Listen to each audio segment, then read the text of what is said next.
할렐루야. 주님의 이름을 찬양합니다. 우리의 참된 왕이시며 우리를 다스리시는 주님께서 이 시간 우리와 함께 하시며 우리들의 예배를 기뻐 받아 주십니다. 오늘은 하나님의 통치라는 제목으로 하나님의 말씀 선포하겠습니다. 자, 우리 2025년에는 산상수훈과 더불어서 기독교 세계관에 관한 말씀들을 좀 함께 나누려고 합니다. 그래서 오늘부터 이제 말씀을 상고해 볼 텐데요. 기독교 세계관이라고 하는 것은 뭐냐면은 기독교적인 성경적이라고 할 수가 있죠. 그래서 성경적 세계관, 기독교적 세계관. 그래서 성경이 우리들에게 가르쳐주고 말씀해주고 하는 원리들이 있어요. 그리고 그 원리를 가지고 우리가 이 세상에서 살아갈 때에 어떻게 살아야 하는지 그 기준과 방향성을 제시해 주는 것이 바로 이 세계관이에요.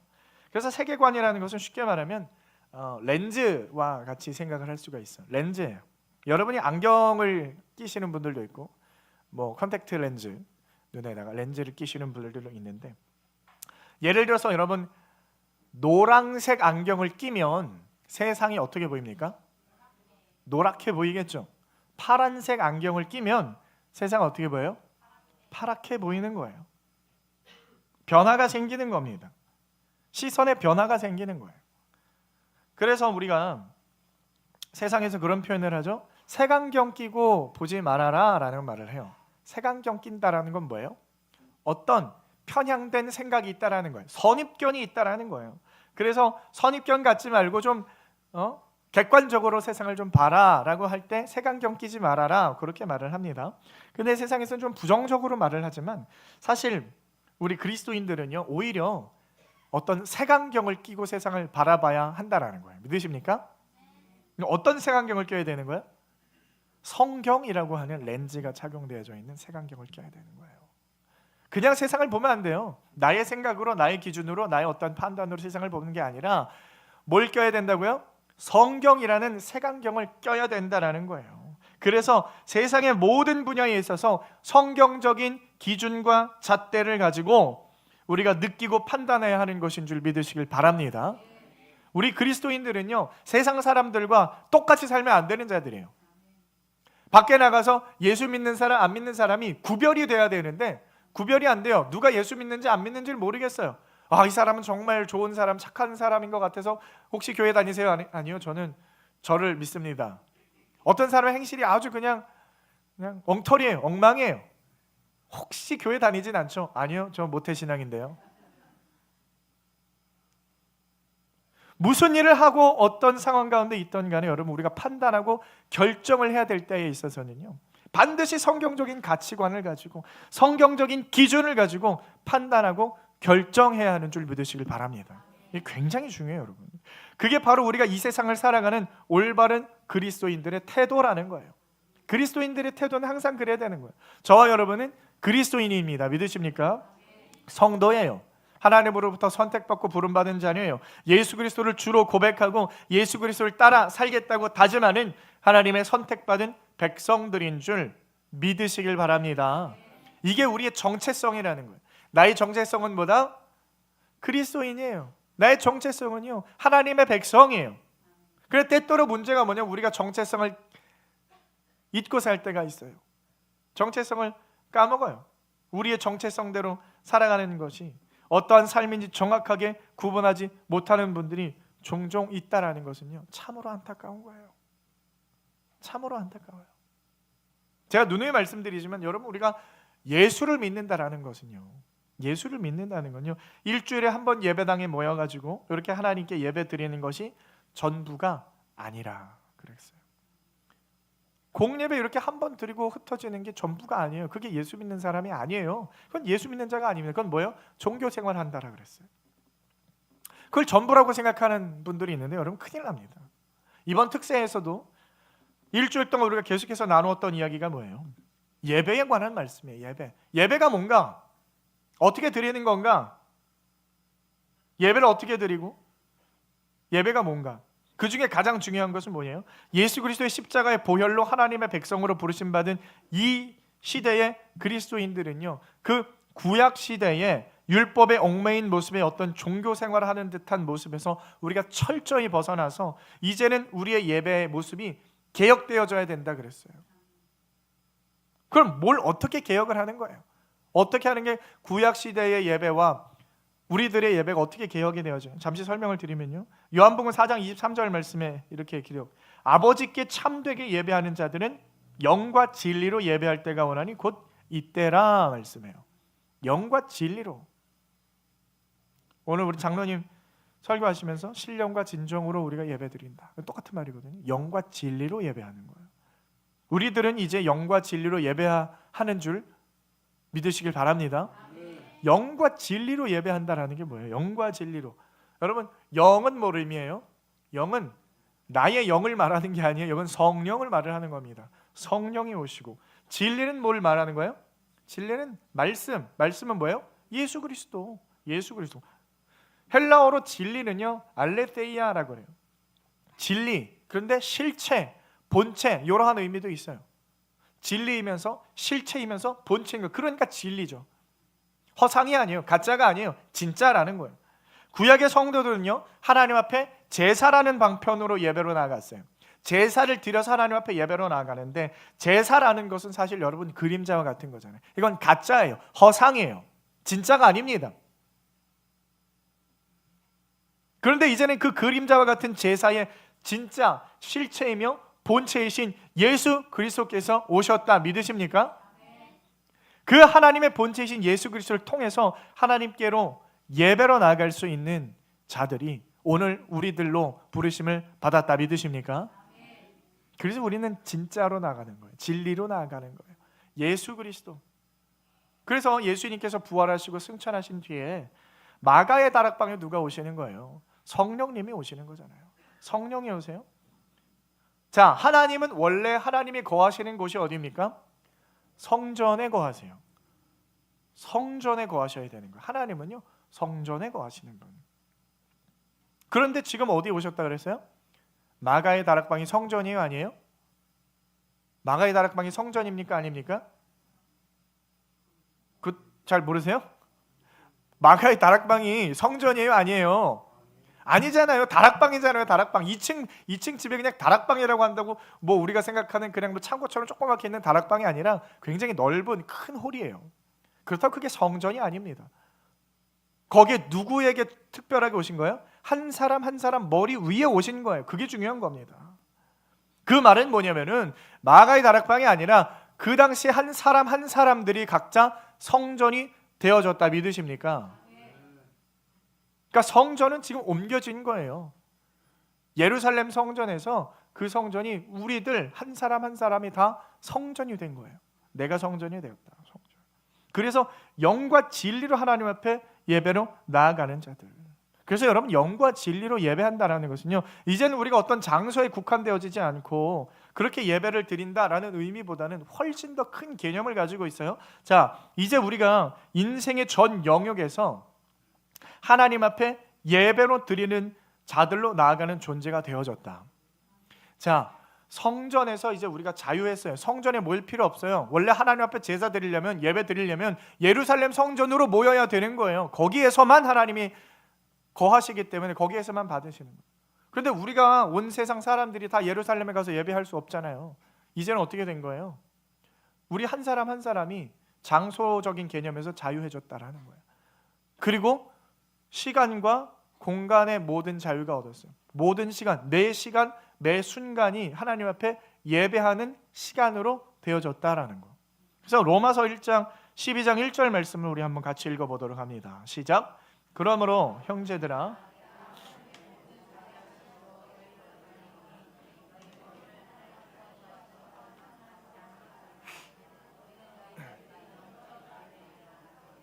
아멘.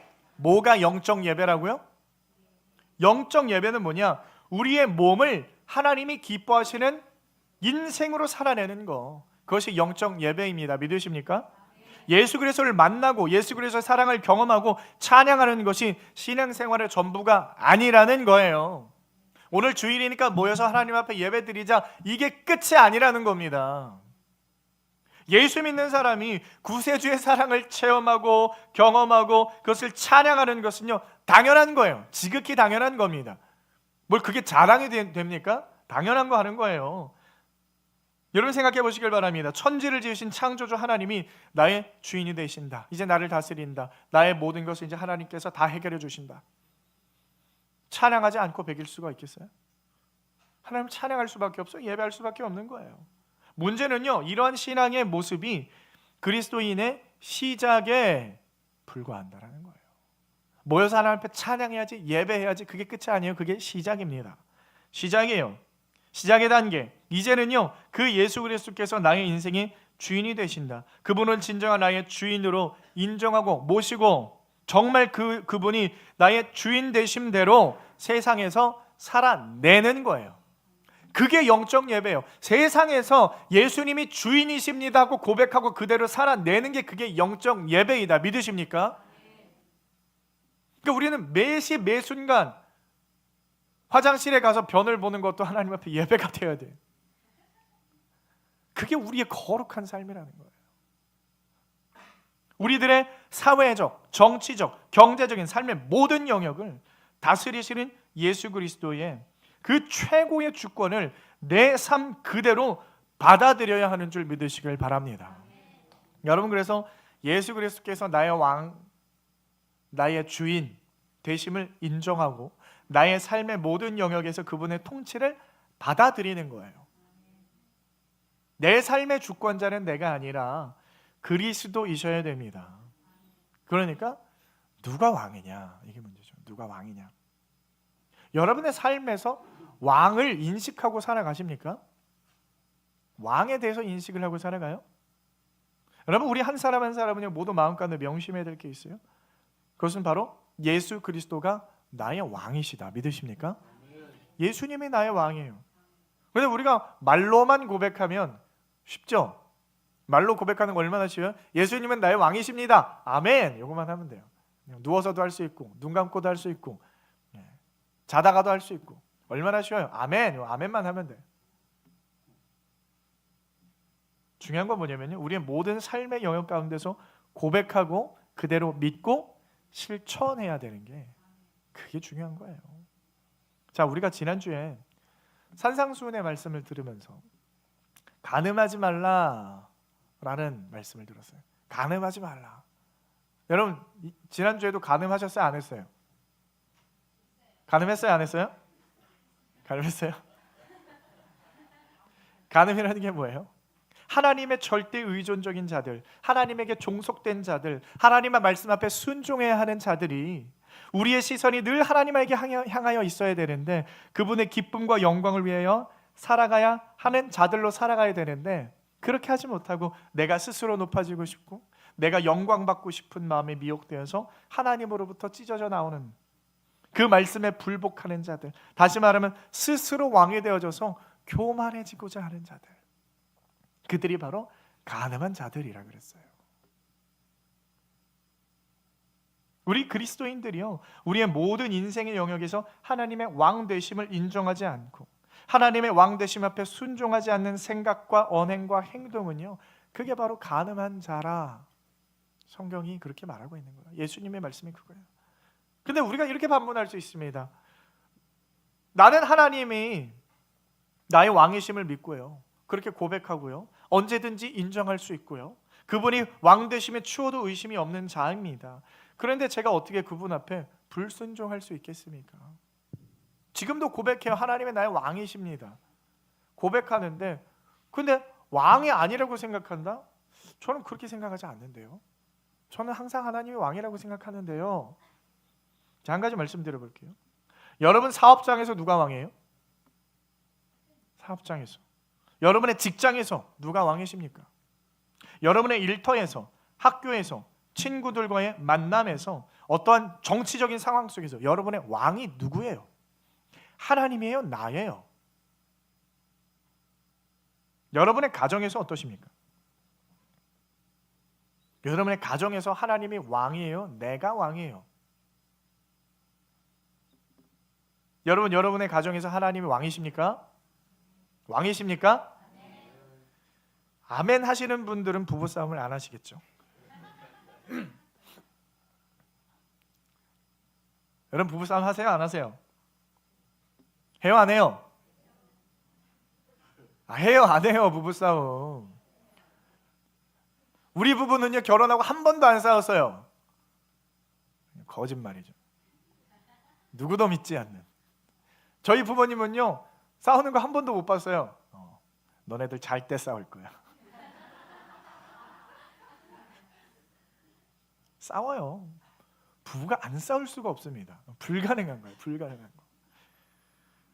만약에 그런데 여러분 하나님이 가정의 부부의 왕이시다. 그러면 여러분 그걸 인정하고 그대로 실천한다면 그 앞에서 싸울 수 있어요? 없어요? 있어요? 없어요? 막말을 하면서 여러분 어떻게 싸워요? 고상하게 싸우십니까? 당신이 이렇게 했잖아요. 그렇게 안 싸우죠? 언성을 높여가면서 소리를 질러가면서 헐뜯어가면서 막 마음을 어떻게 하면 더 아프게 하지? 막 고민하면서 생각하면서 그렇게 싸운단 말이에요. 막 인터넷에 보면은 막 부부싸움하는 막 그런 이렇게 동영상 같은 게 올라오죠. 누가 이제 아파트 이렇게 엄청 막 소리가 막 나요. 막 소리가 나면서 뭐가 막 떨어져요. 계속 TV가 떨어지고 막 뭐 전자레인지가 떨어지고 막 큰 가전이 막 떨어져요. 여러분 부부가 싸우면 무섭게 싸웁니다. 무섭게 싸워요. 저도 이 말씀을 준비하면서 얼마나 마음이 찔리고 마음이 무거웠는지 모르겠습니다. 저도 싸워요. 그런데 여러분 만약에 왕이 앞에 있는데 여러분 그렇게 싸울 수가 있겠습니까? 윽박 지르면서 하다못해 여러분 남성분들 생각해 보세요. 장인 어른이 거기에 소파에 앉아 계시는데 와이프하고 싸울 수 있어요? 소리 지르면서 평소대로? 있어요? 없어요? 그렇게 간 큰 사람이 있을까요? 하물며 사람이 거기 앉아 있어도 그렇게 못 싸워요. 왕이 있는데 여러분 싸우면 어떻게 돼요? 왕 앞에서 백성들이 와서 둘이 막 치고받고 막 소리 지르면서 욕하면서 싸워요. 그럼 어떻게 됩니까? 감히 어느 안전이라고 하면서 둘을 목을 쳐라. 죽는 거예요, 여러분. 죽는 거예요, 여러분. 왕 앞에서 그렇게 못해요. 정말 하나님의 우리 가정의 왕이시다 그렇게 고백할 수 있어요? 학교에서 여러분 수업을 듣는데 우리 학생들 들어보세요. 하나님의 왕이시다. 그러면은 수업 시간에 졸아요, 안 졸아요? 자요, 안 자요? 민지 잔대요.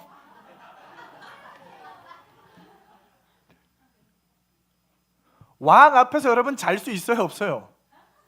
예? 저 북쪽에서는 존다고 나가서 막 처형시키고 막 그랬죠. 예. 우리 하나님이 그렇게 무자비하신 분은 아니시지만 예배 시간에 누가 왕이에요? 하나님이 왕이죠. 여러분 떠들 수 있어요, 없어요? 예. 잘 들으세요. 정말 여러분의 왕이 누구십니까? 여러분 인생에 실제적으로 한번 대입을 해보시라는 거예요. 나의 인생에서 왕이 누구냐?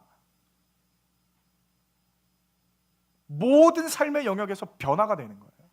달라집니다. 우리는 매번 생각해야, 매 순간 생각해야 되는 거예요. 내 인생의 왕이 누구인가? 내 인생의 주인이 누구인가? 이거 굉장히 중요한 일이에요. 여러분 이 한 문장을 기억하고 기억하지 않고는요 그 인생이 천지 차이로 달라지게 된다는 것을 잊지 마시길 소원합니다. 여러분 혹시 아브라함 카이퍼라는 이름을 들어보셨습니까? 네덜란드의 유명한 신학자예요. 헤르만 바빙크, 벤자민 워필드와 함께 세계를 대표하는 칼빈주의 신학자예요. 아브라함 카이퍼 하면 가장 중요한 신학 사상이 뭐냐면 영역주권이라는 거예요. 영역주권. 혹시 들어보셨습니까? 영역주권? 예. 뭐라고요? 영역주권. 영역주권 기억하시길 바랍니다. 여러분 이게 뭐냐면요 하나님의 영광과 하나님의 주권이 우리를 통하여서 세상의 모든 영역에서 구현되어져야 한다라는 거예요. 우리 삶의 영역인 정치, 경제, 사회, 문화, 종교, 예술, 교육, 스포츠 다양하게 수많은 영역 가운데에서 하나님의 영광을 위하여서 만유의 주재자이신 예수 그리스도의 통치가 실현되어져야 한다라는 선포예요. 그게 영역 주권입니다. 그러면 그러한 영역 가운데에서 나는 뭘 하는 역할이냐? 내가 왕이라고 생각하고 내가 왕이라고 행동하고 있는데 그게 아니에요. 그곳에서 왕은 하나님이시고 나는 그분의 도구가 되어지는 거예요. 왕이신 그분의 통치를 받는 도구로 사용되어지는 거예요. 나를 세우신 그곳에서 나를 통하여 그분의 통치가 임해야 되는 거예요. 학생들 공부를 하는데 그 가운데 왕이 하나님이에요. 그럼 왜 공부하는 거예요? 하나님의 영광을 위해서. 이 공부하는 것을 가지고 내가 하나님의 나라를 위해서 사용받아야지. 그렇기 때문에 열심히 해야 되는 거예요. 나가서 일을 합니다. 일을 하는데 그곳 가운데 하나님이 왕이에요. 일을 대충 할 수 있습니까? 대충 못해요. 인테리어를 하는데 가끔 보면요, 이 업자들을 보면은 좀 마감을 대충 하는 경우가 있어요. 큰 것만 좀 큼직큼직하게 하고 마감 대충 하고 빨리 일 끝내고 가려고 합니다. 하나님의 왕이신데 대충 할 수 있어요, 여러분? 대충 못하는 거예요. 나는 그분의 도구로 사용되어지는 겁니다. 그 아브라함 칼퍼 하면요, 가장 중요한 신학 사상이 영역 주권이에요. 영역 주권. 그 영역 주권을 우리가 생각을 해야 되는 거예요. 그래서 이 영역 주권이 바로 오늘날 그리스도인으로 부름받은 자들이 어떻게 살아가야 하는지 큰 지침이 되는 거예요. 성경으로부터 우리가 가르침을 발견하지 못하면요, 내가 왜 사는지 어떻게 살아야 하는지를 알 수가 없게 되는 거예요. 이 영역 주권이 없는 사람들은요, 아까도 말했지만 세상에서 그리스도인과 그렇지 않은 사람에는 구별이 되질 않아요. 그냥 신앙 상태가 구원파랑 똑같아지는 거예요. 모여가지고 하나님을 찬양하고 예배하는 거, 그건 다 합니다. 흩어져가지고는요, 그냥 잘못된 신앙생활, 윤리마저 무시하게 되는 거예요. 그냥 대충 사는 거예요. 불신자들보다도 더 대충 사는 거예요. 일을 해도요, 막 똑부러지게 깨끗하고 깔끔하게 해야 되는 게 아니라 막 대충 그냥 눈속임하면서 막 식당을 운영하는데 막 고춧가루 100%라고 써놓고서는 중국산 막 30%씩 막 섞어가지고 막. 그럴 수 있어요, 없어요? 없어야 되는 거예요. 그리스도인이 그럴 수 없습니다. 하나님의 왕이신데 그럴 수 있어요? 그리고 뭔가 마음에 걸리는 일들이 막 있어요. 그러면 뭐요? 그냥 여차하면 하나님 앞에 회개하고 뭐 용서를 구하면 되겠지 하는 그냥 어리숙한 생각들. 여러분, 이 영역 주권을 우리가 잘 이해하면요, 그리스도인으로 세상 가운데 살아내는데 큰 도움이 됩니다. 가장 중요한 요지는 뭐냐면요, 모든 영역의 주권은 창조주 하나님께 있다. 믿으십니까? 모든 영역의 주권은요, 하나님께 있다라는 거예요. 하나님이 왕이시라는 거예요. 하나님이 통치한다라는 거예요. 자, 영역이라는 말이 무슨 말이에요? 영역, 어떤 분야, 어떤 영역, 어떤 뭐 장소적인 개념이 되기도 하고 어떤 공간적인 개념이 되기도 하고요. 좀 추상적인 개념이 될 수도 있어요. 영역이라고 한다면 그 영역의 주권은 뭐예요? 주인이 누구냐? 하나님이라는 거예요. 모든 영역의 주인이 하나님이시다. 그 주인의 권세가 주권이잖아요. 이 세상의 모든 영역은 하나님에 의한 영역이고 그 주권은 하나님에게 있다. 믿으십니까? 이게 중요해요, 여러분. 칼포가 그렇게 말해요. 우리 인간 삶의 모든 영역에서 만유의 주제이신 그리스도께서 나의 것이다 라고 외치지 않는 영역은 한치도 없다. 한치도 없다. 쉽게 말하면요, 이 세상의 모든 영역 가운데서 하나님의 통치가 닿지 않는 곳은 바늘 하나 꽂을 자리도 없다라는 그런 말이에요. 모든 영역이 다 하나님에게 있다. 다 하나님의 통치 가운데 있다. 여러분, 예수님과 빌라도의 대화를 보면요, 빌라도가 굉장히 거만하게 이야기를 해요. 예수님이 나중에 잡혀가가지고 빌라도가 신문을 합니다. 예수님한테 막 물어보는 거예요. 이렇게 물어보고 저렇게 물어보면서. 빌라도가 어떤 말을 해요? 우리 요한복음 19장 10절 말씀 우리 한번 읽어보도록 합니다. 19장 10절 시작. 빌라도가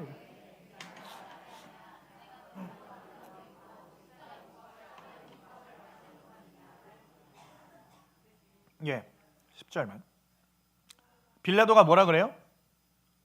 예수님을 앉혀놓고, 야, 내가 물어보는 거 똑바로 대답해. 내가 너를 놓아줄 권세도 있고 너를 못 박을 권세도 나한테 있는 거야. 굉장히 거만하게 예수님한테, 예수님 그 말을 듣고 얼마나 가소로울까요? 창조주 하나님을 불러다 놓고서는 그 앞에서 일개 피조물이 나한테 이런 권세가 있어, 너 나한테 잘 보여 라고 말을 하는 거예요. 그러니까 예수님이 뭐라 그래요? 11절에 시작. 예수께서 대답하시되 위에서 주지 아니하셨더라면 나를 해할 권한이 없었으리니 그러므로 나를 내게 넘겨준 자의 죄는 더 크다 하시리라. 야, 그 권한 누가 준지 너 모르지? 는 하늘에서 하나님이 주신 거야. 어디서 까불어? 예수님이 그렇게 말씀하시는 거죠. 여러분, 정치권에서 사람의 권력이 큽니까? 그 권세는 누가 준 거예요? 누구에게 있는 겁니까? 하나님에게 속한 줄 믿으시길 바랍니다. 여러분, 우리가 신앙생활을 하면서 밖에서 또 경제활동을 합니다. 돈을 벌어요. 일을 합니다. 그럼 일을 하면 뭐가 생겨요? 수입이 생기는 거예요. 수입, 돈을 번단 말이에요. 그러면 그 수익이 온전히 나의 것이라고 생각하는 오해가 발생합니다.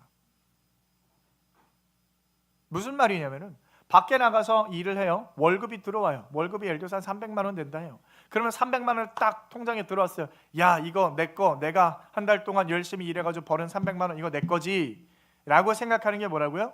틀린 생각이라고. 무슨 말씀이시죠, 하나님? 이게 왜 하나님 거죠? 이게 제 건데요. 여러분, 그건 다 하나님 거라고 말씀해요. 성경이 말하는 거, 그거 전부 다 하나님 거야 라고 해요. 성경이 말하는 거예요. 납득이 안 가죠. 이해가 안 가는 겁니다.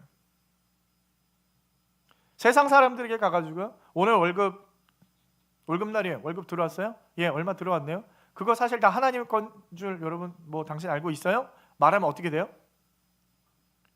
욕을 먹겠죠. 예, 때릴 수도 있고요. 예, 좋지 않은 소리를 듣습니다. 100%. 왜요? 세상의 생각하고는 전혀 다른 거예요. 근데 우리 그리스도인들한테 이거 하나님의 겁니다 하면 어떻게 돼요? 무슨 대답이 나와야 돼요? 아멘이 나와야 되는 거예요. 아멘. 여러분, 그 아멘으로 살아가고 계십니까? 내가 세상에 나가서 돈을 벌어요. 그러면 이게 다 하나님의 거다라고 인정하고 그렇게 쓸 수 있냐라는 말이에요. 여러분, 경제의 영역에 있어서 주인이 하나님이라는 것을 인정하는 것은요, 굉장히 어려운 일이에요. 말로는 쉬워요. 하나님이 나의 왕이십니다. 말로는 쉽죠. 여러분, 통장 잔액을 보고 말씀해 보시라는 거예요. 이거 다 하나님 거예요. 아멘 하실 수 있냐라는 겁니다. 내가 열심히 일해서 내가 이 피와 같은 돈을 벌었는데 이게 내게 아니라고요? 내가 10년, 20년 차곡차곡 정말 이렇게 힘들게 모아놓은 이게 내게 아니라고요? 내가 일한 만큼 나의 수입으로 돌아오니까 남들 쉴 때 나는 쉬지도 않고 나가서 열심히 일해서 죽자 사자 돈을 벌었는데 이게 내 것이 아니다라고 인정하는 것은요, 굉장히 어려운 거죠. 말도 안 되게 어려운 거예요. 그렇지만 그 어려운 것을 해내는 자들이 바로 성도들인 줄 믿으시길 바랍니다. 세상 사람들은 못해요. 절대로 못합니다. 성도들도요, 다 하지 못해요. 온전히 하기 힘듭니다. 여러분, 그래서 헌금 생활이라는 게 굉장히 중요한 거예요. 특히나 여러분, 11조라는 것은요, 그 원리를 제대로 생각하셔야 돼요. 11조가 뭐예요? 그냥 내 수입의 10분의 1을 하나님 앞에 드리는 어떠한 헌금의 종류라고 생각할 수가 있는데 그런 간단한 게 아닙니다. 11조 형식만 생각해서 수입의 10분을 드리고 그러면 생각을 하게 돼요. 왜 내가 이걸 드려야 되는 거지? 왜 11조를 해야 되는 거지? 이거 꼭 해야 되는 건가? 내 수입의 10분의 1을 꼭 드려야 되는 거야? 이거 안 드리면 구원 못 받나? 그건 또 아닌 것 같은데. 내가 아는 권사님도 11조 안 하던데, 내가 아는 장로님도 11조 잘 안 하던데, 내가 아는 어떤 사람도 11조, 그리고 뭐 유튜브에 보니까 어떤 목사님들이 나와서 11조 안 해도 된다 그러고 막 그런 소리 하던데, 그리고 뭐 또 누구는 생활의 11조 그러던데, 그럼 돈을 얼마 해야 되는 거야? 카드값 공제비 다 하고 그 다음에 여기서 11조 하면 안 되나? 별의별 이상한 생각들을 다 하죠. 그래서 지금은 못해요. 일단 나중에 형편이 좋아지면 그때 좀 생각해봐야지. 지금 이거 11조 시작하면 내 생활이 곤란해지니까 당장 못해. 그래서 하나님 앞에 이렇게, 하나님 그래도 제가 주일은 꼬박꼬박 빠지지 않고 출석해 드리고 있잖아요.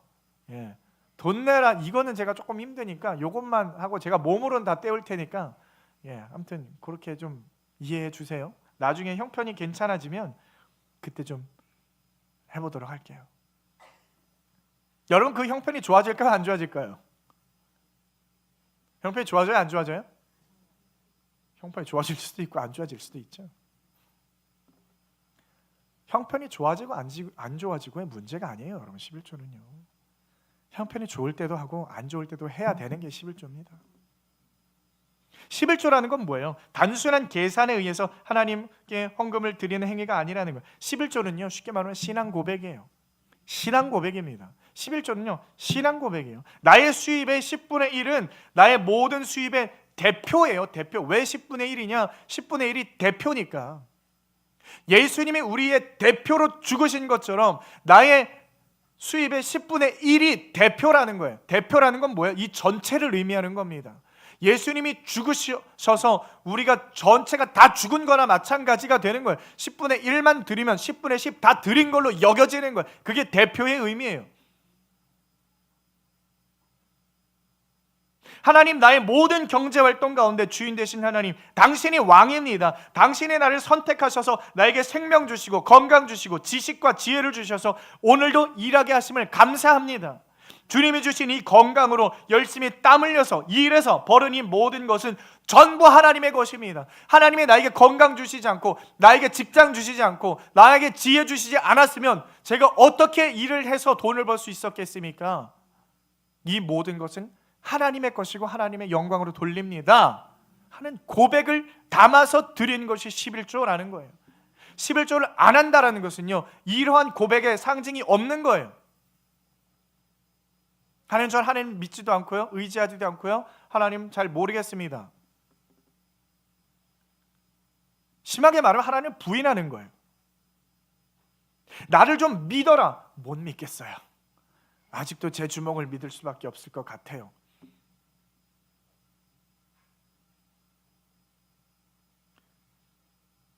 그래서 우리가 10분의 1을 드리는 것, 대표로, 그래서 하나님께 드리는 행위적인 신앙 고백이에요. 행위적인 신앙. 하나님이 너 나를 믿니? 내가 너의 삶의 주인이란 걸 믿니? 아멘. 믿어요. 하나님이 정말 믿어? 네. 그럼 한번 보여줘봐. 11조를 드리는 거예요. 말로만 하지 말고 보여줘봐. 너 나 믿어? 믿어요.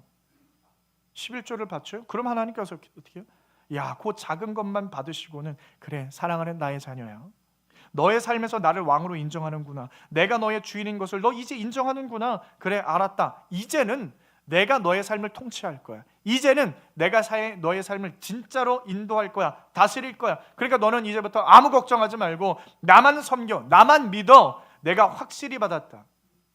내가 이제 너의 삶을 인도할 테니까 넌 아무 걱정하지 말고 살아. 여러분, 이게 11조의 원리라는 거예요. 무슨 세금 바치듯이 그렇게 바치는 게 아니에요, 여러분. 사랑하는 성도 여러분, 우리의 삶의 영역에서 하나님의 주권을 선포하는 것은요, 말처럼 쉽지 않습니다. 굉장히 어려운 거예요. 우리가 인생을 살다 보면요, 신념이라는 게 생겨요. 신념, 어떠한 영역 가운데서 내가 이 영역에서 내가 이것만큼은 내가 반드시 이렇게 해야 된다고 생각하는 것들이 있어요. 내가 눈에 흙이 들어가기 전까지는 이 신념을 꺾을 수 없어 하는 어떤 그런 신념들이 있습니다. 나는 이렇게 생각해, 나는 저렇게 생각해, 이것만큼은 내가 맞아. 누구나 있습니다. 그런데 문제는요, 그러한 생각들이 가끔은 뭐랑 부딪히냐면 하나님의 말씀이랑 부딪힐 때가 있어요. 나는 신념을 이렇게 생각했는데 말씀을 읽어보니까 이거는 좀 다른 이야기를 해요. 그럴 땐 어떻게 합니까? 자기 합리화를 시키죠. 자기 합리화를 시켜서 말씀이랑 부딪힐 때는 안 들리는 척 고개를 돌리기도 하고, 사실 성경에서는 다른 의미가 있을 거야. 사실 하나님은 이런 의미로 말씀하신 게 아닐 거야. 오늘 목사님이 너무 한쪽만 치우쳐서 해석을 해서 말씀하시는 걸 거야. 전에 어디를 갔는데 제가 전도사 때였는데 어떤 교회를 갔는데 거기에서 어떤 장로님 뭐 이렇게 뭐 얘기를 하다가 우리 뭐 말씀을 한 구절 봅시다 해가지고 말씀을 딱 폈는데 이렇게 하더니 이거는 제가 그렇게 좋아하는 말씀이 아니네요 하고 다른 데를 넘겨가지고 또 다른 말씀. 깜짝 놀랐어요. 저 무슨 말씀이지? 내가 좋아하는 말씀이 아니라서 넘긴다고요? 하나님의 말씀을 자기 뜻대로 이건 내가 좋아하는 말씀, 내가 좋아하지 않는 말씀. 나는 여기서 복되고 뭐 장수하고 이런 말씀 좋아하는 거예요? 뭐 저주의 말씀이 나왔나요? 하나님의 말씀을 지키지 않으면 너가 뭐 몇 대로 뭐 저주받고 막 그런 말씀이 나왔나 보죠. 어떻게 그럴 수 있어요? 그 영역에서는요 하나님의 주권을 인정하지 않는 거예요. 나의 신념이 있으니까, 나의 아집, 나의 고집, 내가 그 영역에서의 주인의 자리에서 내려오는 것이 너무너무 힘든 거예요. 내가 주인인데, 내가 생각하는 것이 있는데 어떤 정치적인 신념이 있어요. 그 사상이 성경과 정반대의 사상일지라 할지라도 하나님은 다른 얘기잖아요. 정치는 뭐 종교랑 상관없잖아요. 성경으로 갈 수가 없는 거잖아요. 그렇게 생각하고 저는 인정할 수 없습니다. 그걸 뭐라 그래요? 그걸 간음한다라고 하죠. 간음한다. 사랑하는 성도 여러분, 우리가 언제까지 죄에 넘어져야 됩니까? 우리의 삶 속에서 죄의 모습을 발견하시길 바랍니다. 여러분, 내 삶의 영역에서 하나님이 왕되지 못한 부분이 있다면 그 부분을 주님께 내어 드리시길 바랍니다. 주님께 잡아가시길 바랍니다. 통치권을요 주님께 내어 드리세요. 주님이 다스리게 하십시다. 그래서 만유의 주님, 우리 하나님께서 나의 삶의 모든 부분을 다스리고 통치하셔서 기쁨으로 인도되어지는 우리 사랑하는 목자교회 성도 여러분 다 되시길 주님의 이름으로 축원드립니다.